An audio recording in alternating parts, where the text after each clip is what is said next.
1944. Well, what was the nature of the German occupation? You know, what were they like as occupying powers? They were almost the same as Italian. If you didn't do nothing to them, they leave you alone. Of course, it was a lot of, how can I explain you? They may take some to Dachau or places like that if they think that something he done something. But in Ljubljana, when I was there, you know, I was left alone. They give you the identity card. I had a Russian, whatever it was, and I was learning in school there, you know, in that college there. And then on the end of March, they sent me, one is still alive, the man from my village come, and he brought me the call-in note that I have to join the Domobranci. Could you tell me what the Domobranci is? Domobranci been formed, how can I explain? Domobranci means home guard.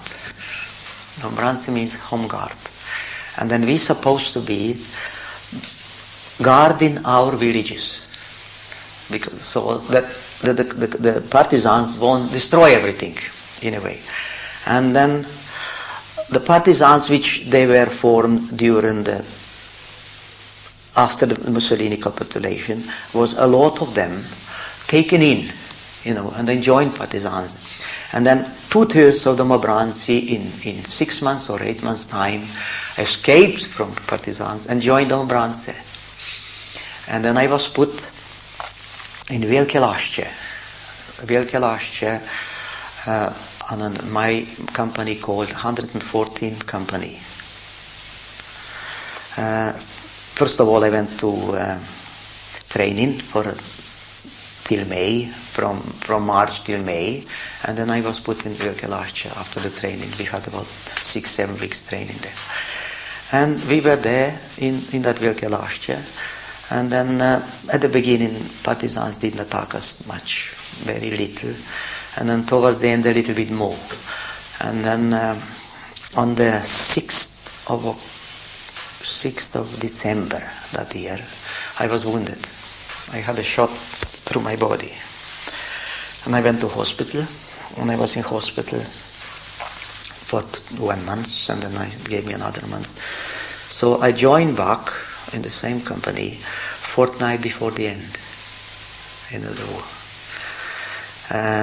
But it wasn't any fighting really then anymore. It was some kind of, I don't know, it looks like that all the Tito's army went south and come to Trieste, and they left that area. They didn't really bother with that area for the last couple of weeks. Probably they wanted to occupy Trieste area and so that they would get that for themselves. And then they said that we are going to Klagenfurt. When we hear that Hitler was dead, we hear about Marshal Tito after Mussolini left, 1944. And then, all those things. Before we go on to that area, could I ask you just a few questions to clarify things? Yes. Because obviously there was an awful lot of confusion and injustice, wasn't there? The attitude towards Yugoslavs, Slovenes who'd escaped into Austria, about this issue of collaboration with the Germans. The Domobranci, the Home Guard. Yes. What was the relationship between that and the Germans? Because I think we ought to clarify that. Oh, we were, in a way, we asked for their protection. Rupnik asked for their protection because we didn't want to become communists.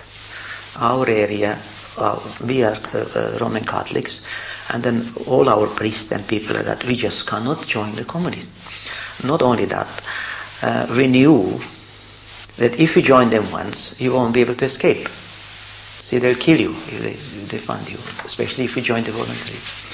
Simply, we didn't want them. It's just like that. And my father was telling me, son, it's better dead than become a communist. I don't want you, if you join them, it's just no good.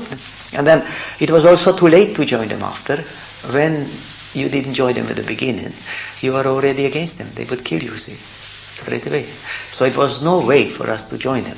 And when we hear the Kuchar talking about us, about the Alt Conference, that we have to join with partisans and fight Germans all together, we knew there's no way. They would kill us all, as they did after. And only hope it was we will join English, and then English will treat us fairly. That's all hope we had. But am I right in thinking that although there was a certain amount of cooperation with the Germans, that you didn't actually fight the Allies for the Germans? Never. We never fight Allies. There were a couple of times that there was Padalci, you know what they call it, the English fell. If partisans got them, they would kill them, but we would never. Oh, never. Oh, no. We always had sympathy because Yugoslavia was England to Yugoslavia, in royalist Yugoslavia was the country, and their rule, or whatever it is. We were always afraid of Germans or Italians, especially Slovene nation. We always wanted that area, but the only hope to us was always only English. But am I right in thinking that there would have been other groups within Yugoslavia generally who did actually fight for the Germans? No. Do you not hear of the Croatians? But that's another nation. We were always told, leave alone the Croatians. We don't want nothing to do with them, and we had no contacts with them whatsoever. Slovenians, we were simply Catholics, and then all we hoped that we could join English somehow, whichever way, because we knew that Hitler will collapse eventually, Mussolini will lose and all that anyhow. And then somehow we didn't want to be killed, that's all. We haven't done nothing wrong, and we didn't want to be killed by one or another. And then that's what it was. Well, why I ask these questions is really because I know the situation from the British side in Austria, that they tended to regard a lot of people who came from that area as German collaborators, and to have lumped, for instance, Slovenians with the Croatians. Do you see? So I wanted to get your position distinguished from other groups. We had nothing to do with Croatians at all. And then how can I explain it? Our party, which one, is two parties. Demokracija Kristjana, which called Slovenska ljudska stranka. It's like Italian Demokracija Kristjana, and there was a Libre party, and then 99% of Demokracija Kristjana didn't join communist, and then approximately half of other party joined them, and half didn't. And then even those who joined them, they didn't really join the voluntarily. That was the only way that they could think that they would survive. As far as the nation, if they would be election or anything like that, 5%, 10%, the most they would get any time during the war, the most.